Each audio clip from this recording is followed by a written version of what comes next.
May mga pagkakataon na kahit anong effort mo, parang ang hirap mong makuha ang atensyon ng isang babae. Yung tipong ginagawa mo na lahat, flowers, chocolates, sweet messages, pero parang wala pa ring dating. Alam mo bakit? Dahil hindi lahat ng babae na-attract sa mababaw na pagpapakabait. Sa totoo lang, karamihan sa kanila mas na-attract sa mga lalaking misteryoso, confident at alam kung paano gumamit ng mga tricks. Sa video na to, ituturo ko sa iyo ang 7 sikretong galawan na hindi kayang tanggihan ng babae kapag ginawa mo ng tama. Hindi ito tungkol sa pambobola o panloloko, pero ito ang mga galawang tahimik, pero malakas ang dating. Yung tipong hindi nila marirealize na nahulog na sila. Kaya kung gusto mong maintindihan kung paano gumagana ang isip ng babae at paano mo magagamit yon para mapalapit siya sa iyo, tapusin mo to. Lahat ng sasabihin ko dito ay tested at ginagamit ng mga lalaking bihasa sa pakikipaglaro ng isipan. At sa huli, ikaw din ang magwawagi. Number 1, mystery conversations. Bitin palagi para laging gusto kang kausapin. Ang pinaka hindi kayang tanggihan ng babae ay yung lalaking marunong magpakasimple pero misteryoso sa usapan. Hindi lahat sinasabi, hindi lahat dinidetalye. Ang mga babaeng matatalino, mas naiintriga sa mga bagay na bitin, yung tipong parang may sikreto kang tinatago pero hindi mo naman diretso sinasabi.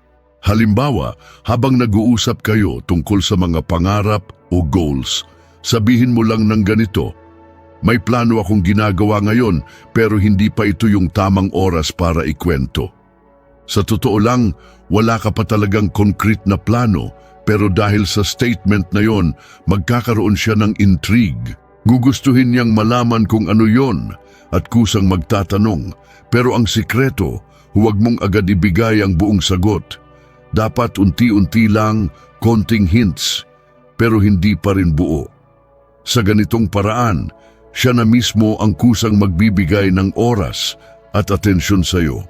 Ito ang sinasabi na kapag may iniwan kang kwento na bitin, kusang bumabalik ang tao para lang malaman ang kasunod. Hindi niya mararamdaman, pero sa isip niya, ikaw na ang hindi niya kayang bitawan. Number 2, silent compliments. Yung papuri na hindi halata pero tumatatak. Hindi lahat ng papuri ay kailangan direktang sabihin. Sa totoo lang, mas effective yung tinatawag na silent compliments. Yung mga papuri na parang hindi naman sinasadya pero may lalim. Sa halip na sabihing, ang ganda mo naman, subukan mong i-highlight ang unique na bagay sa kanya na hindi napapansin ng iba. Gamitin mo to bilang paraan para maiba ang dating mo sa lahat ng lalaking nakilala na niya. Halimbawa, naglalakad kayo at bigla mong sabihing, napansin ko kakaiba yung way ng tawa mo. Parang ang gaan pakinggan. Simple, pero hindi niya to maririnig sa kahit sino. Hindi halata na bola, pero may impact. Sa ganitong paraan, mapapaisip siya, ano ba meron sa'yo at ganun ka mag-observe? Hindi ka tulad ng iba na puro physical ang pinupuri. Ikaw, kaya mong makita yung mga bagay na hindi nakikita ng karamihan. Sa ganitong galawan, pinapasok mo ang subconscious niya. Pinaparamdam mo sa kanya na special siya sa ibang anggulo. Tandaan, ang mga babae gustong-gusto yung taong nakakakita ng bagay sa kanila na hindi napapansin ng iba.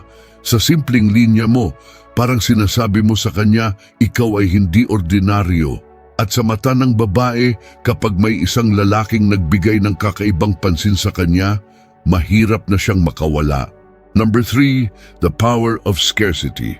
Kung sino pa yung hindi available, siya pa ang gusto. Ang babae, natural na na-attract sa mga bagay na mahirap makuha. Kaya kapag sobrang available mo, laging nagre-reply agad, laging nandyan, ikaw mismo ang bumababa ang value sa mata niya. Kailangan mo iparamdam sa kanya na ikaw ay isang abalang tao. Hindi dahil pa-hard to get ka, kundi dahil may sariling mundo ka. Sa ganitong paraan, mararamdaman niya na hindi katulad ng iba na nag-aabang sa kanya. Mas mapapaisip siya, bakit siya ganun? Bakit hindi siya kagaya ng iba? At yung curiosity na yan, Yan mismo ang simula ng pagkahumaling niya. Isang senaryo. Halimbawa, may kausap kang babae sa chat. Imbes na laging online at ready mag-reply, minsan pakitaan mo siya na may mga araw kang hindi active. Kapag tinanong niya kung bakit hindi ka nagparamdam, simpleng sagot lang, busy ako sa mga goals ko. Hindi ka nag-i-explain ng mahaba, pero kita niya na may sarili kang priorities. Doon pa lang, magsisimula na siyang ma-curious kung anong klaseng mundo meron ka at bakit parang hindi mo siya inuuna. Tandaan, hindi ka tumatakbo palayo pero hindi ka rin nag-aalok ng sarili mo. Nandoon ka sa gitna ng pagiging misteryoso at confident. Sa Stoicism, tinatawag itong self-control. Hindi ka madaling madistract sa tawag ng pansin o lambing dahil mas mataas ang value mo sa sarili mong progress. Kaya kung gusto mong hindi siya makatanggi sa'yo, dapat matutunan mong hindi ka laging available. Kapag napansin niyang ikaw ay abala at hindi madaling makuha, kusang lalapit yan sa'yo. Number 4, control the pace. Ikaw ang magdadala ng bilis. Isa sa pinakamakapangyarihang galawan ay ang pacing control. Karamihan ng lalaki, nagmamadali. Gusto agad ng commitment, agad-agad kinukulit kung kailan magkikita, kung may chance ba sila. Pero ang tunay na lalaking may diskarte, marunong magtimpla ng bilis. Hindi lahat ng bagay dapat minamadali.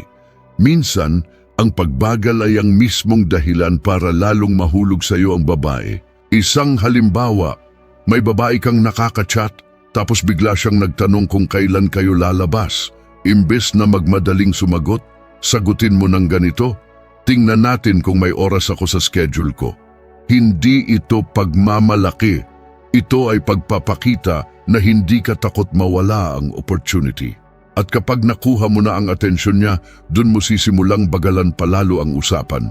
Gawing chill, hindi pressure. Unti-unti, mas lalo siyang mapapalapit dahil ikaw ang may control ng pacing. Habang ikaw ay tila nagpapakabagal, ang isip ng babae ay kusang nagmamadali. Bakit? Dahil hindi niya maintindihan kung bakit hindi ka excited sa kanya. Sa ganitong galawan, ikaw ang may hawak ng kontrol at sa huli, ikaw rin ang magiging sentro ng atensyon niya. Number 5, the subtle touch, yung hawak na hindi bastos pero ramdam hanggang sa ulo. Ang physical contact ay isang napakalakas na psychological weapon basta marunong kang gamitin. Pero ang sikreto dito ay hindi yung bastos o halata. Ang pinaka-epektibong galawan ay yung subtle touch, hawak na hindi niya mapapansin agad, pero mag-iiwan ng marka sa isip niya. Senaryo. Nasa isang casual na kwentuhan kayo, sabay tawa kayo sa isang joke. Sa gitna ng tawa, bahagya mong hinawakan ng braso niya, sandali lang, tapos agad. Sa paningin niya, parang natural lang. Pero sa katawan niya, mararamdaman niya yun. Hindi halata, pero subconscious niyang maaalala ang sensation ng kamay mo. At sa mga susunod na pagkakataon, mapapansin niyang hinahanap-hanap niya yon kahit hindi niya aminin. Ito ay isa sa mga galawang tinatawag na anchoring touch.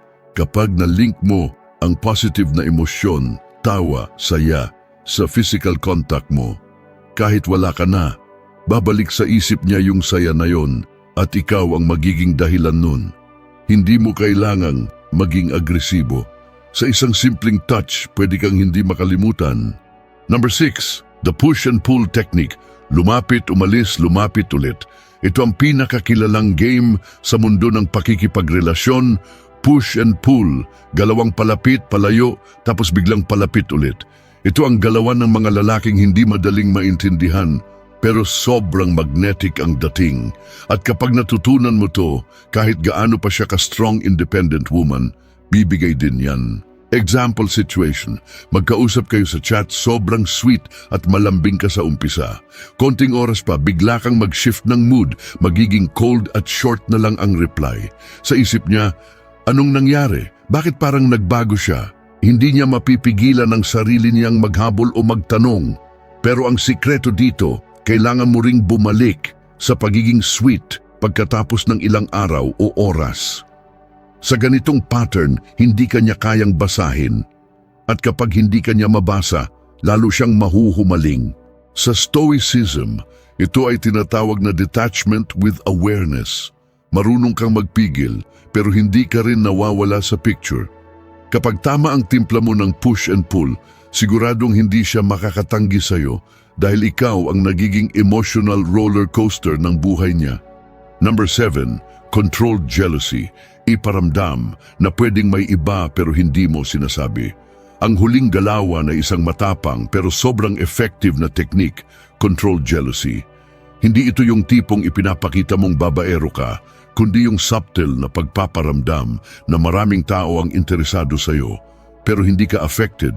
Ganito ang galawang nagpapa-insecure kahit gaano pa siya ka-confident. Example, habang nag-uusap kayo, bigla kang magkwento na may mga tao kang madalas kausapin pero chill ka lang. Halimbawa, ang dami kong ngang kausap ngayon pero minsan nakakainip din kaya mas gusto ko yung tahimik. Hindi mo sinabi kung babae ba o hindi, pero sa utak niya, papasok agad yung what if. Doon mo na siya na-trap sa utak niya. Hindi ka nagbabanggit ng pangalan, pero iniwan mo siyang nagtataka kung ikaw ba ay may ibang pinagkakaabalahan. Ito ang tinatawag na insecurity trigger. Ang mga babae, natural na competitive kahit hindi halata. Kapag naramdaman niyang may ibang gusto sa'yo, kahit hindi niya aminin, maglalaban ng pride at emotion niya. Sa ganitong paraan, hindi ka niya matanggihan dahil gusto niyang patunayan na siya ang pipiliin mo. Kung napansin mo, lahat ng galawan na binanggit ko ay hindi umaasa sa pambobola o sa pagiging sobrang sweet. Ang sikreto pala, hindi kung gaano ka kahusay magpa-cute, kundi kung gaano ka dapat maglaro ng diskarte. Tandaan mo, ang babae ay hindi lang nahuhulog sa mga sinasabi mo, mas naa-attract sila sa nararamdaman nila kapag kasama ka. Kaya kung gagamitin mo ng maayos ang mga teknik na to, hindi lang niya ikaw kayang tanggihan, baka siya pa ang kusang lumapit at humiling ng oras mo. Ngayon, ikaw na ang may hawak ng susi. Nasa iyo kung gagamitin mo to para sa maayos na intensyon o para lang sa pansariling laro.